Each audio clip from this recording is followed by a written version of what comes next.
En France, les événements au niveau de la classe dirigeante se suivent, se succèdent et se ressemblent. Un hyper-président individualiste nommé Sarkozy, la réforme impopulaire des retraites, les protestations massives de ces derniers mois, voire de ces dernières semaines, un remaniement attendu, la démission, la reconduction de François Fillon à son poste de Premier ministre, une action gouvernementale jugée négative et une nouvelle équipe avec une coloration nettement à droite. Et puis un coup de théâtre de la part de Nicolas Sarkozy ces 2 derniers jours. Quel point faites-vous sur ces événements, Monsieur d'Ortiguier? Il s'agit manifestement d'une marche vers la campagne électorale du président de la République. L'événement le plus important n'est pas seulement la reconduction de M. François Fillon, qui n'est pas, disons, aussi impopulaire que M. Sarkozy. Car la différence des 2 personnages, c'est que M. Sarkozy, disons, donne l'impression de ne pas avoir de véritable politique autre qu'un goût de pouvoir personnel. Tandis que M. François Fillon, disons, en ce sens, est plus proche d'une sorte d'ordre français, voyez. Et nous savons que M. Fillon n'a pas eu la capacité, disons, de gouverner de façon indépendante, comme d'ailleurs M. Raffarin aussi l'a dit. La droite française est comme la gauche française, sous la coupe de M. Sarkozy. Mais, voyez, le plus important, à notre avis, est de remarquer, justement, dans cette perspective électorale, l'entrée de M. Juppé au gouvernement. Je crois que c'est là un clin d'œil à l'ancienne politique gaulliste, vous voyez, et de même que aussi l'octroi à Madame Alliot-Marie, donc d'un poste important. Nous pensons que ce sont des arrangements de façade. En réalité, voyez, les Français sont plus que mécontents de M. Sarkozy. Ils sont inquiets de la situation de la France. Et dans cette inquiétude, bien sûr, la droite en profite plus que la gauche, paradoxalement, parce que la gauche n'a pas donné de programme, disons, concret, de programme crédible, mis à part une agitation contre le paupérisme tout à fait légitime, mais qui est insuffisante pour pouvoir formuler une politique. Je crois que nous rentrons dans une sorte d'agitation électorale. Même le fameux sommet de Séoul a donné, avec le G20, vous savez, a donné aussi la possibilité à M. Sarkozy de jouer ce rôle de prophète, voyez-vous, entre guillemets, naturellement. Ce n'est pas un homme, disons, qui vit en dehors de ses promesses.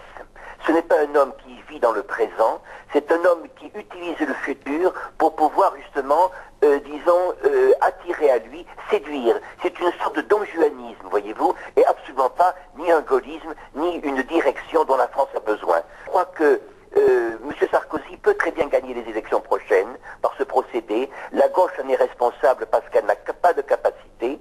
Et les Français, disons, sont dupés encore. Ils voient M. Fillon, ils voient M. Juppé, mais ils ne voient pas que nous avons affaire à un pouvoir personnel, assis sur une coterie personnelle, dont la source, bien sûr, est à Washington et ailleurs.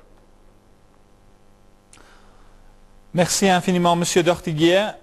Pour les partis, parce que les partis d'opposition, en effet, ont vivement réagi à ce remaniement ministériel.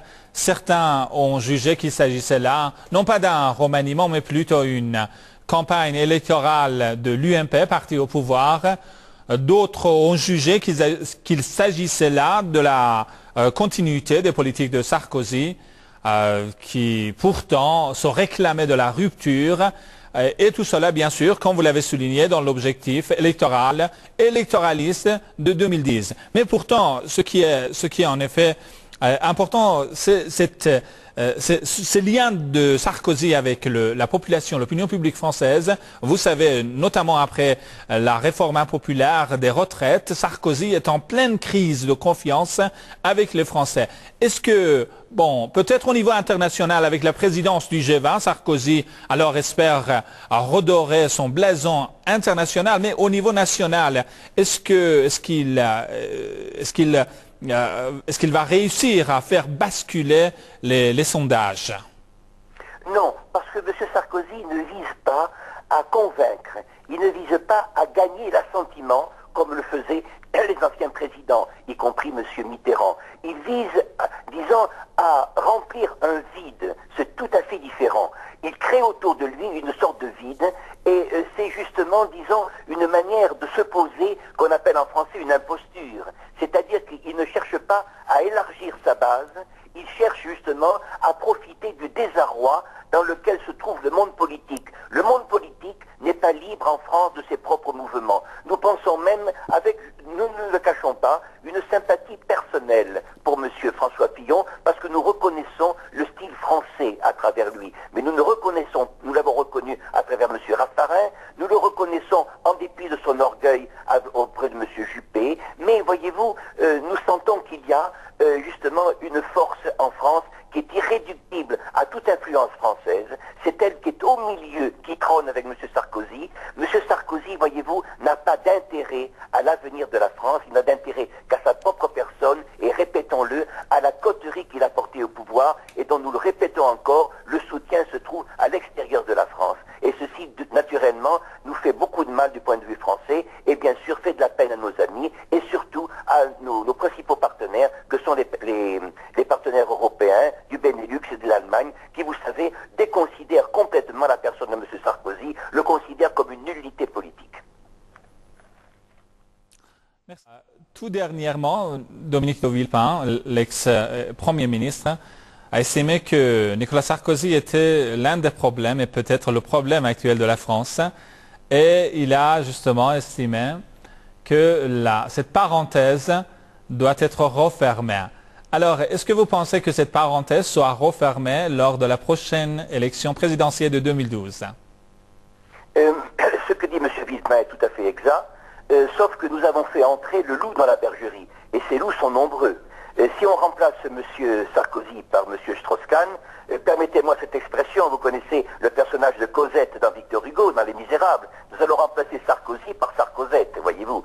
Nous n'aurons pas véritablement de différence dans le domaine français. Les Français doivent se retrouver eux-mêmes. Et c'est une grave leçon que nous donnons, je dis ça brièvement, au monde, à l'Iran aussi, à tous nos amis. Si nous perdons notre indépendance économique, notre indépendance politique, et que nous laissons entrer dans l'arène politique des gens qui ne sont pas au service exclusif des intérêts du pays, alors à ce moment-là, nous ne vivons que de promesses, d'illusion en illusion. Nous ne sommes pas entre les mains de Dieu, nous sommes entre les mains de son imitateur, entre les mains du diable, voyez-vous. Et M. Sarkozy est un imitateur de la présidence de la République. Il n'est pas véritablement quelqu'un qui occupe ce poste. Merci encore, Monsieur d'Ortiguier. Une toute dernière question parce que justement, avec Sarkozy, quelles seront justement les relations de la France, même si on suppose que Sarkozy sera réélu en effet à la présidentielle de 2012. Quels seront les rapports de la France avec l'extérieur?